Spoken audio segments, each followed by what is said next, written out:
Around 11:37, heavy gunfire started.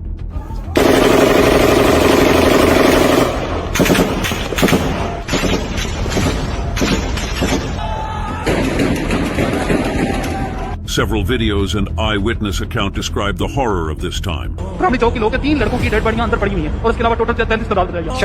नहीं ये जो फायरिंग हुई थी ऐसा टाइम पे मैंने अपनी आंखों से देखा है कम से कम 15-20 लोगों को इन्होंने स्ट्रेट फायर किया। क्या एक 17 साल का बच्चा भी शहीद हो गया और भी जो 7 प्लाजाज हैं इनकी छतों पे ये चढ़े हुए स्नाइपर्स स्ट्रेट फायरिंग कर रहे हैं। अचानक से एक स्नाइपर फायर की ना एक मखसूस आवाज होती है, सिर्फ एक बुलेट फायर होती है उससे। वो एक शख्स के कंधे और सीने के दरमियान लगती है, वो मेरे सामने गिरा। ये देखें, एक निहत्ते पाकिस्तानी को एक फायर करके गोली मारी गई है इन तालिबानों की तरफ से। Several gunshot victims are seen to be taken to the hospitals. Several ambulances are seen to rush to the area. Later we get several videos of gunshot victims and dead bodies in hospital.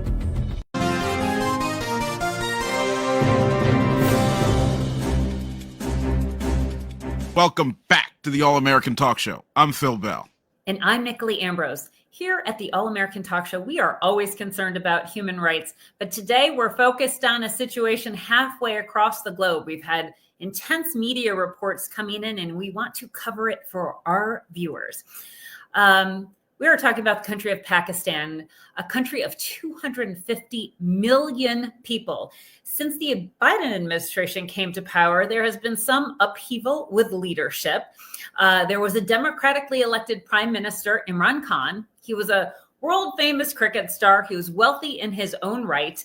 He was elected in 2018. And then in 2022, the military took over with the seeming support of the Biden administration. And Khan has been jailed for over a year now, despite winning with a super majority of the vote. His supporters have been concerned about his well-being. And in general, there's been concern about basic human rights in Pakistan all along. And then it reached a fever pitch in November. And we are going to cover that today. Imran Khan, from jail, put out calls for a peaceful protest.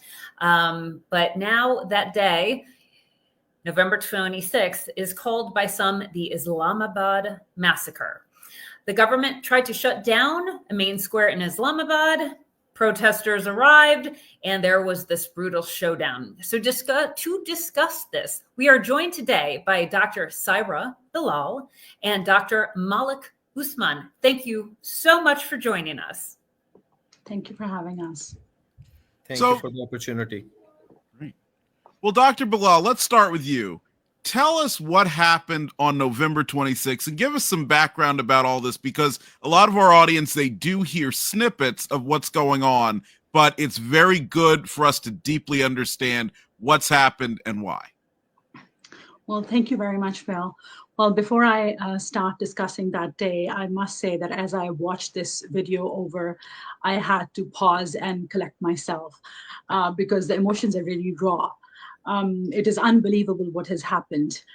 So as Nicolette mentioned, Prime Minister Imran Khan had called the nation for a peaceful protest in Islamabad, which is the capital of Pakistan. But this day turned out to be amongst the darkest days in the history of Pakistan. Thousands of peaceful protesters, men, women, and young children from all across Pakistan marched towards Islamabad. And it is very important to note that during this time, as thousands of protesters were marching, there was no damage to government or private property. Now, throughout the day, intermittently, tear gas and rubber bullets were used on the protesters. As the protesters marched, some of them also came into D Chowk. Now, D Chowk is a town square in the government district, and there are high-rise buildings in that area. During the day, one of the ministers, Mohsin Naqvi, in a press conference said that, we are tolerating these individuals, but if needed, some shots are fired and they will all disperse. Now, clearly, this is exactly what the government did. During the day, several snipers had gone onto the rooftops, and the buildings around D Chowk were evacuated. So people were asked to leave the buildings.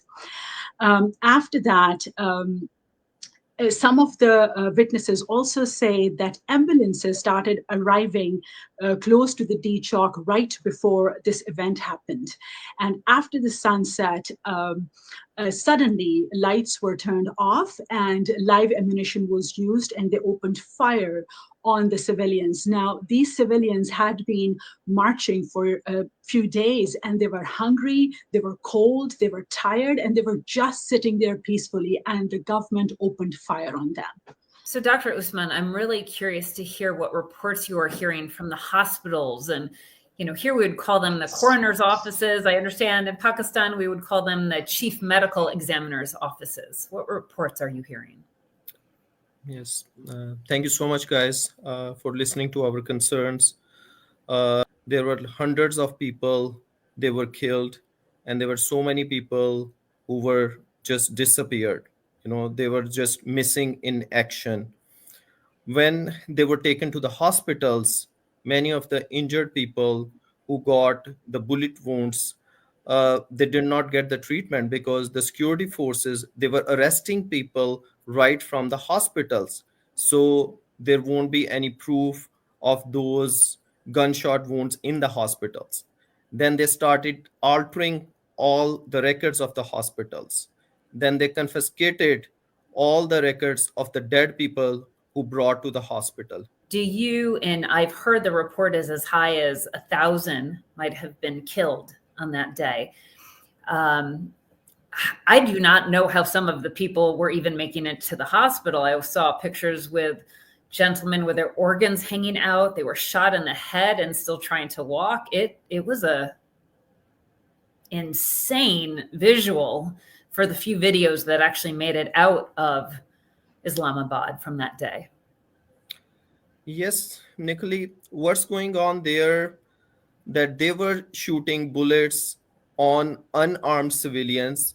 It was dark, and then there were snipers all over, and the people who were running for their life, they were chasing them down in the street to shot them in their heads.